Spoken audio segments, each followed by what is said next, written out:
नमस्कार दोस्तों, क्या आपको याद है आज से 2 साल पहले जब गर्मियों का मौसम आया था, साल 2022। इस आर्टिकल को देखिए, उसे हॉटेस्ट समर एवर करके पुकारा गया था। उस साल इतनी भयंकर गर्मी पड़ी थी इंडिया में कि 122 साल का रिकॉर्ड टूट गया था। लेकिन फिर आई 2023 की गर्मियां। 2023 में गर्मियों का मौसम इतना जलता हुआ गर्म था कि साइंटिस्ट ने कहा कि पिछले 2000 सालों की ये हॉटेस्ट समर थी धरती के नॉर्दर्न हेमिस्फीयर में। लेकिन फिर आते हैं हम साल 2024 पर। जनवरी 2024 हॉटेस्ट जनवरी एवर रिकॉर्डेड, फरवरी 2024 हॉटेस्ट फरवरी एवर रिकॉर्डेड, मार्च 2024 हॉटेस्ट मार्च एवर रिकॉर्डेड, अप्रैल 2024 हॉटेस्ट मंथ एवर रिकॉर्डेड। पिछले 11 महीने दोस्तों धरती पर रिकॉर्ड ब्रेकिंग रहे हैं गर्मी के मामले में।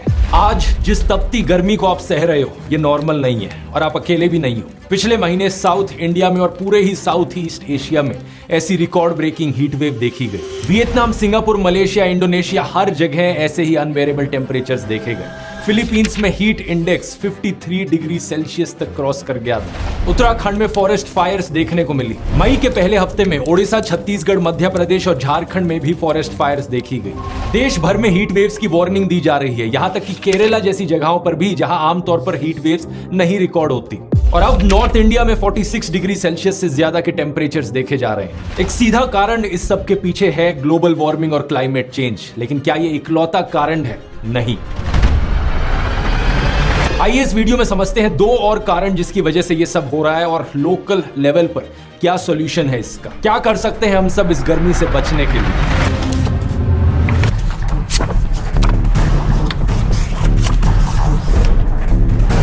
पहले तो हमें यह समझना होगा दोस्तों कि इस तरीके के एक्सट्रीम वेदर इवेंट्स सिर्फ इंडिया या साउथ ईस्ट एशिया में ही नहीं बल्कि धरती के कोने कोने में देखने को मिल रहे हैं। इसी महीने साउथ अमेरिका में क्या हुआ, देखिए खबर को। At least 83 people are dead after days of heavy rain in southern Brazil and more than 100 are missing. Another 122,000 people have been displaced by floods. Brazil में इतने भयानक फ्लड्स आए कि 1.5 लाख से ज्यादा लोग डिस्प्लेस हो गए। पूरे के पूरे शहर पानी के अंदर डूब गए। साउथ अफ्रीका में क्या हो रहा है, भयंकर ड्राउट की सिचुएशन देखने को मिल रही है। The Southern African region is experiencing a severe drought with many families unable to cater for their daily needs like food. I just spoke with some of the elders from the community, and the last time they can remember this type of drought is 1947. So this is not a normal circumstance. ऐसा drought जो पिछले कई दशकों में नहीं आया है, इसलिए कई सदर्न अफ्रीकन कंट्रीज ने $5.5 बिलियन की रिक्वेस्ट करी है बाकी दुनिया से, भूखमरी की सिचुएशन ना आ जाए। इस सब तबाही के पीछे एक वेदर इवेंट है जिसे सबसे ज्यादा जिम्मेदार ठहराया जाता है, एल नीनियो। वैसे तो ये धरती के क्लाइमेट की एक नेचुरल साइकिल है जो हर 5 से 7 साल में देखने को मिलती है, लेकिन क्लाइमेट चेंज की वजह से ये और एक्सट्रीम होती जा रही है साल भर साल। इस साइकिल का पूरा नाम है L Niño southern oscillation, short में कहा जाए तो ENSO। वर्ल्ड हेल्थ ऑर्गेनाइजेशन के अनुसार ये दूसरी सबसे बड़ी चीज है जिसकी वजह से धरती का क्लाइमेट बदलता है। इससे ऊपर पहले नंबर पर आता है धरती और सूरज के बीच का जो रिलेशनशिप है। अर्थ जो सन के अराउंड रिवॉल्व करती है, जिसकी वजह से मौसम बदलते हैं, गर्मियों के बाद सर्दियां, सर्दियों के बाद गर्मियां आती हैं। लेकिन उस इफेक्ट के बाद दूसरा सबसे बड़ा इंपैक्ट एल नीनियो का ही पड़ता है। क्या है ये एल नीनियो? ये एक ऐसी चीज है जो पैसिफिक ओशन में देखने को मिलती है। पैसिफिक ओशन दुनिया का सबसे बड़ा और सबसे गहरा समुद्र जो एशिया और अमेरिकास के बीच में है। इमेजिन करो ये पूरा समुद्र एक टब की तरह है, एक बाथ टब जिसमें पानी इधर से उधर हिलता रहता है। जब आप टब में हाथ फेरते हो तो पानी इधर से उधर चले जाता है, फिर उसके बाद उधर से वापस इधर आता है। इसी तरीके से पैसिफिक ओशन में हवाएं चलती हैं जो ईस्ट से वेस्ट की डायरेक्शन में फ्लो करती हैं। इन हवाओं को ट्रेड विंड्स कहा जाता है और ज्यादातर टाइम ये हमेशा अमेरिका से लेकर एशिया और ऑस्ट्रेलिया की डायरेक्शन में ही फ्लो करती हैं, क्योंकि धरती की रोटेशन ऐसे होती है। कोरियोलिस इफेक्ट, इसके बारे में आपने स्कूल में भी पढ़ा होगा। क्योंकि अर्थ वेस्ट से ईस्ट की तरफ रोटेट कर रही है, इस कोरियोलिस इफेक्ट की वजह से ये ट्रेड विंड्स उल्टी डायरेक्शन में फ्लो कर रही हैं। अब इसकी वजह से नॉर्मली क्या होता है, पैसिफिक ओशन के सरफेस पर जो पानी है वो वेस्ट की दिशा में फ्लो करने लगता है, यानी कि ऑस्ट्रेलिया की तरफ फ्लो करने लगता है। और जब सरफेस का पानी उस तरफ फ्लो करने लगेगा तो ईस्ट की दिशा में समुद्र के नीचे का जो पानी है वो ऊपर की तरफ आने लगता है, यानी साउथ अमेरिका के पास समुद्र के नीचे से पानी ऊपर आने लगता है। इस चीज को कहा जाता है अपवेलिंग।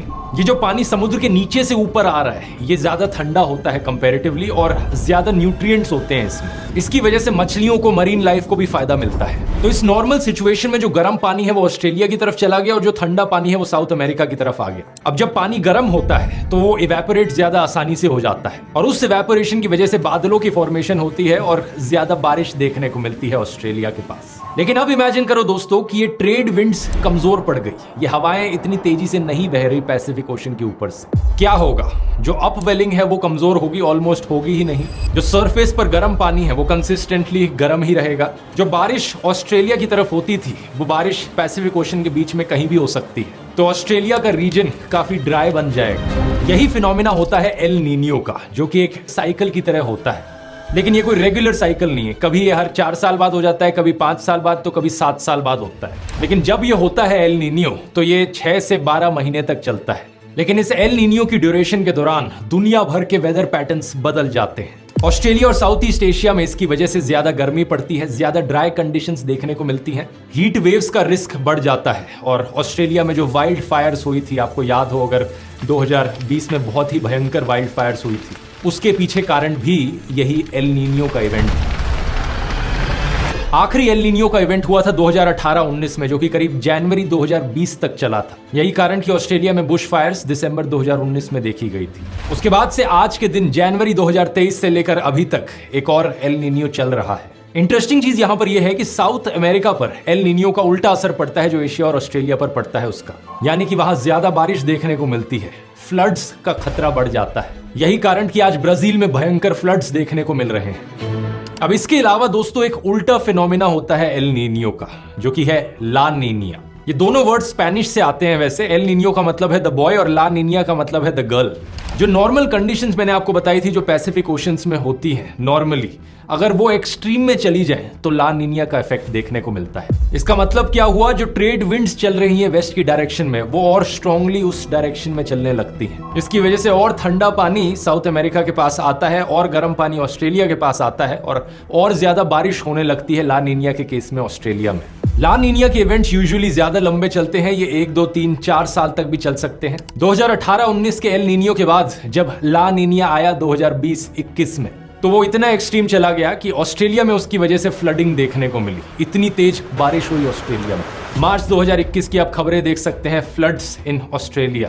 एक ये बड़ा इंटरेस्टिंग चार्ट है जो आप स्क्रीन पर देख सकते हैं। इसमें पिछले 30 सालों में हुए एल नीनियो और ला नीनिया के इवेंट्स को ग्राफ पर डिपिक्ट किया गया है। जो ग्राफ ऊपर की तरफ उठ रहा है रेड कलर में, वो एल नीनियो वाले इवेंट्स है, और जितना ज्यादा ऊपर उठेगा उतना ही ज्यादा स्ट्रॉन्ग एल नीनियो का इवेंट रहा है। अभी तक का स्ट्रॉन्गेस्ट एल नीनियो का इवेंट 2015-16 में देखा गया था। उसके बाद 1997-98 वाला था, और फिर अब जो हम देख रहे हैं 2023 और 24 वाला। दूसरी तरफ नीचे ब्लू कलर में आप ला नीनिया के इवेंट्स देख सकते हैं। 2020-21 में लेटेस्ट वाला हुआ, जो कि all the way up to जनवरी 2023 तक चला। इससे पहले स्ट्रॉन्गेस्ट वाला जो ला नीनिया हुआ था वो 1999 और 2000 में हुआ था। और लेटेस्ट टाइम पर अगर आप जूम इन करेंगे तो आप देखेंगे कि एल नीनियो का ग्राफ वापस से नीचे जा रहा है। और साइंटिस्ट का मानना है कि जुलाई और अगस्त के महीने में ही ला नीनिया शुरू हो सकता है।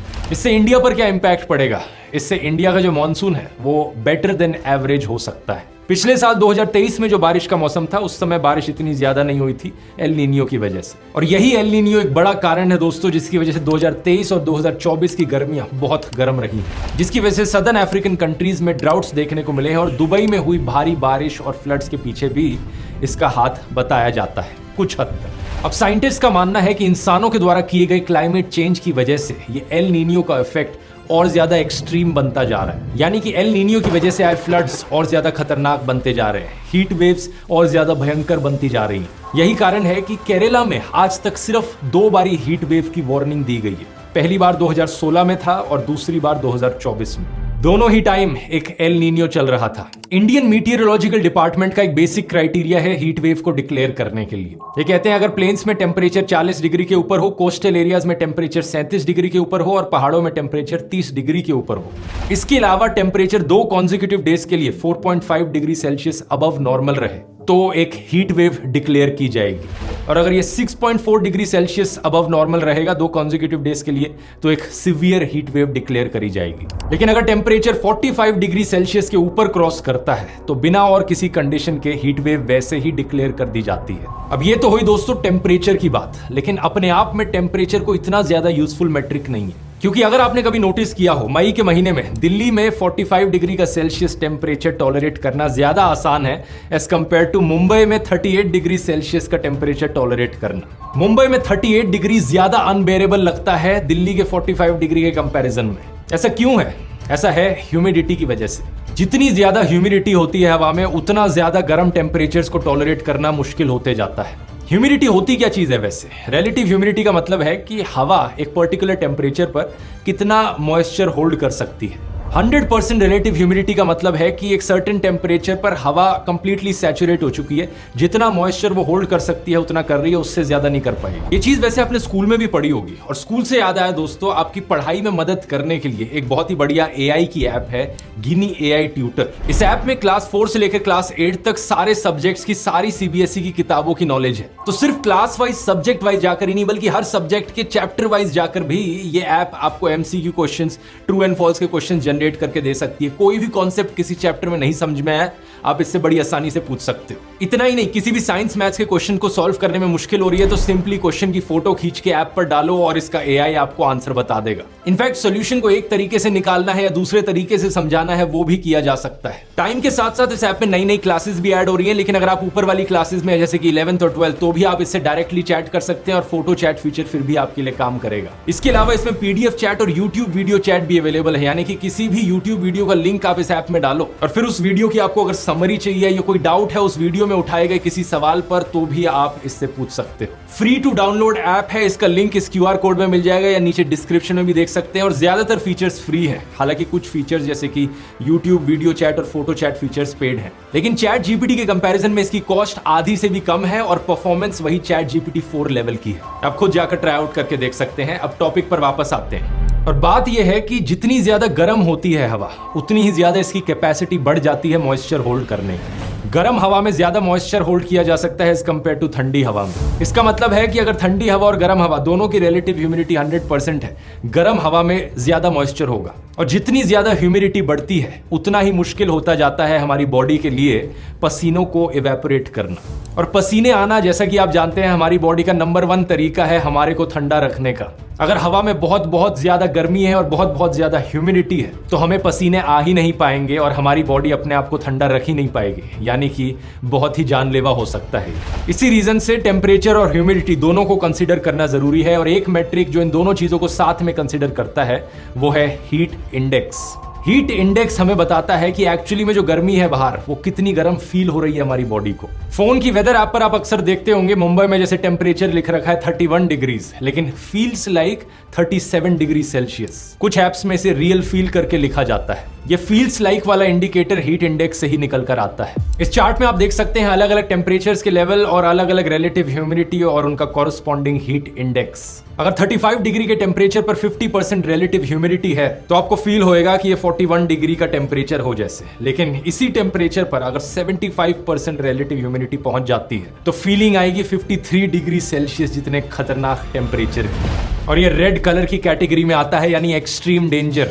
इस हीट इंडेक्स पर आपको एक हीट स्ट्रोक या सन स्ट्रोक होने का बहुत ही हाई चांस है। और यही रीजन है कि फिलीपींस में जो अभी हीट वेव आई थी, वो इतनी खतरनाक और जानलेवा क्यों थी, क्योंकि वहां पर हीट इंडेक्स 53 डिग्री सेल्सियस तक पहुंच गया था। जो लोग इस चीज को नहीं जानते वो शायद एक्चुअल टेम्परेचर को देखकर कहें कि अरे टेम्परेचर तो सिर्फ 40 या 41 ही दिखा रहा है, कोई इतनी भी ज्यादा गर्मी नहीं होगी। लेकिन हीट इंडेक्स पर यहां ध्यान देना बहुत जरूरी है, क्योंकि इवन 32 से लेकर 41 डिग्री का जो हीट इंडेक्स है, उसमें भी आपको एक्सट्रीम कॉशन लेनी होती है। अगर आप धूप में ज्यादा टाइम बिताएंगे या फिर कोई फिजिकल एक्टिविटी करेंगे, तो वहां भी पॉसिबल है कि आपको हीट स्ट्रोक हो जाए।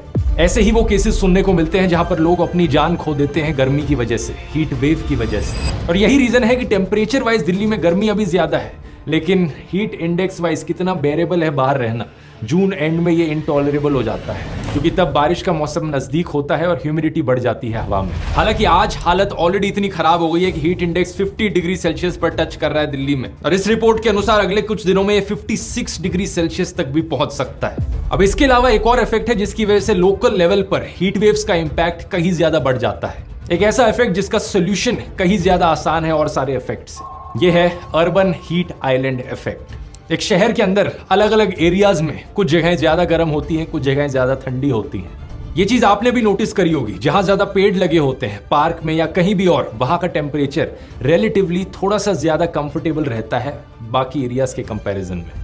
और जिन एरियाज में सिर्फ बड़ी बड़ी बिल्डिंग है, कॉन्क्रीट की, ग्लास की लंबी लंबी बिल्डिंगें लगी हुई हैं, 8-8 लेन के हाईवेज बने हुए हैं, एसफॉल्ट बिछा हुआ है, ये जगहें कुछ ज्यादा ही गर्म रहती हैं। इन जगहों को अर्बन हीट आइलैंड्स कहा जाता है और एक बड़ा सिंपल रीजन है इसके पीछे। बिल्डिंगों में लगा हुआ ग्लास, बिल्डिंगों में लगा हुआ कंक्रीट, सड़कों पर बिछा हुआ एस्फाल्ट, ये सारी चीजें हीट को एब्जॉर्ब करती हैं, सनलाइट को एब्जॉर्ब करती हैं। और एक शहर में जब बहुत सारा कंक्रीट एक साथ इकट्ठा हो, वहां प्रॉपर वेंटिलेशन भी नहीं होती, हवा की सर्कुलेशन भी नहीं होती, तो होता क्या है, पूरे दिन भर गर्मी में सारी हीट एब्जॉर्ब होती रहती है, हवा चलती नहीं ज्यादा, और रात में जो हीट एब्जॉर्ब हुई है वो बाहर निकल कर आती है। इस इफेक्ट पर दिल्ली में एक स्टडी करी गई थी जिसने पाया कि जिन जगहों पर ये अर्बन हीट आइलैंड इफेक्ट देखने को मिल रहा है, जैसे कि कनॉट प्लेस, सीताराम बाजार, भिखाजी कामा प्लेस, ये जगहें 3 से 8 डिग्री सेल्सियस ज्यादा गर्म थी एज कंपेयर टू वो जगहें जहां पर ज्यादा पेड़ लगे हुए हैं, जैसे कि हौस खास डिस्ट्रिक्ट पार्क, बुद्धा जयंती पार्क। सोचकर देखो दोस्तों, 7 से 8 डिग्री सेल्सियस कितना बड़ा फर्क होता है। इससे आपको अहमियत पता चल जानी चाहिए पेड़ों की। और यही कारण है जिसकी वजह से मैं कहता हूं कि किसी भी शहर में सड़कों का जाल बिछा देना ये कोई डेवलपमेंट का इंडिकेटर नहीं होना चाहिए। मैंने एक पुराने वीडियो में कहा था, जिसकी क्लिप काटकर कई लोग ट्विटर पर फैला रहे थे कि ये देखो, ये तो डेवलपमेंट के खिलाफ है। क्या हमें सही में जरूरत है और हाईवेज की? क्या हमें सही में डबल हाईवेज की जरूरत है, डबल एयरपोर्ट्स की जरूरत है? क्योंकि जो एग्जिस्टिंग अब हाईवेज बनाए जा रहे हैं उनके लिए कितने फॉरेस्ट काटे जा रहे हैं दोस्तों। कई ऐसे हाईवे हैं जिनको नेशनल पार्क्स के बीच में से निकाला जा रहा है, वाइल्ड लाइफ सेंचुरीज के बीच में से निकाला जा रहा है। शहरों के अंदर ये कंक्रीट और एस्फाल्ट बिछा देना, सड़कों को बड़ा करना, मेरी राय में डेवलपमेंट नहीं है। मेरी राय में डेवलपमेंट का मतलब है कि लोगों के लिए ढंग की वॉकेबल प्लेसेस बनाई जाए, ऐसे शहर बनाए जाए जहां बाहर का टेम्परेचर ज्यादा कंफर्टेबल हो, क्योंकि इतनी ग्रीनरी हो कि लोग चलकर जा सके कहीं पर भी। गाड़ियों का कम से कम इस्तेमाल किया जाए, क्योंकि गाड़ियां भी अपने आप में हीट रिलीज करती हैं, जिनकी वजह से अर्बन हीट आइलैंड का इफेक्ट और ज्यादा बढ़ जाता है। इस चीज की बात मैंने इस वाले वीडियो में करी थी, जिसमें मैंने बताया था कि शहरों के अंदर जितनी ज्यादा जगहें ऐसी हो जहां पर गाड़ियों को कंप्लीटली बैन कर दिया जाए, उतना ही अच्छा होगा लोगों के लिए। और ये एक ऐसी चीज है जो ज्यादातर डेवलप्ड देशों के शहर समझने लग रहे हैं अब। पेरिस के शहर में ट्रांसफॉर्मेशन देख लो, वहां की सरकार ने बड़े स्केल पर गाड़ियों को बैन किया शहर के अंदर से, एस्फाल्ट को हटाकर पेड़ लगाए, साइकिलिंग को प्रमोट किया, ये सारी चीजें की ताकि ये अर्बन हीट आइलैंड का इफेक्ट कम हो और लोगों को एक ज्यादा कंफर्टेबल टेम्परेचर मिल पाए शहर में घूमने के लिए, ताकि लोग पैदल चल के जा सके एक से दूसरी जगह पर। पब्लिक ट्रांसपोर्ट को प्रमोट करना एक ऑल्टरनेटिव के तौर पर बहुत जरूरी है। यहाँ पर एयर कंडीशनर्स का इस्तेमाल किया जाना एक और ऐसी चीज जिसकी वजह से अर्बन हीट आइलैंड का इफेक्ट बढ़ता है। गर्मी बढ़ती है बाहर, लोग घरों में एसी चलाते हैं। घरों में एसी चलाने का मतलब है कि दूसरी तरफ से बाहर गर्मी निकलेगी और बाहर का जो एरिया है, एनवायरनमेंट है, वो ज्यादा गर्म रहेगी। इसका एक ऑल्टरनेटिव है नेचुरल तरीकों का इस्तेमाल किया जाए। बिल्डिंग के डिजाइन में वेंटिलेशन इस तरीके से की जाए कि एसी की कम से कम जरूरत पड़े। हिस्टोरिकली हमारे पूर्वज अक्सर ऐसी बिल्डिंगों को डिजाइन किया करते थे। दुबई में ही इन ओल्ड बिल्डिंग्स को देख लो, इनके ऊपर एक इमारत सी बाहर आती है बिल्डिंगों के ऊपर से, जिसके ऊपर वेंटिलेशन का एरिया छोड़ा गया होता है ताकि हवा सर्कुलेट हो सके घर के अंदर। इसके अलावा कई जगहों पर छतों को एक्चुअली में व्हाइट कलर से पेंट किया जाता है ताकि सनलाइट को रिफ्लेक्ट किया जा सके। येल यूनिवर्सिटी की वेबसाइट पर इस आर्टिकल को देखिए। अपने घरों की छतों को अगर आप व्हाइट कलर से पेंट कर दोगे तो 2 से 3 डिग्री सेल्सियस का फर्क तो इसी चीज से ही पड़ जाएगा, क्योंकि डार्क कलर सनलाइट को एब्जॉर्ब करते हैं और व्हाइट कलर रिफ्लेक्ट करता है सनलाइट को।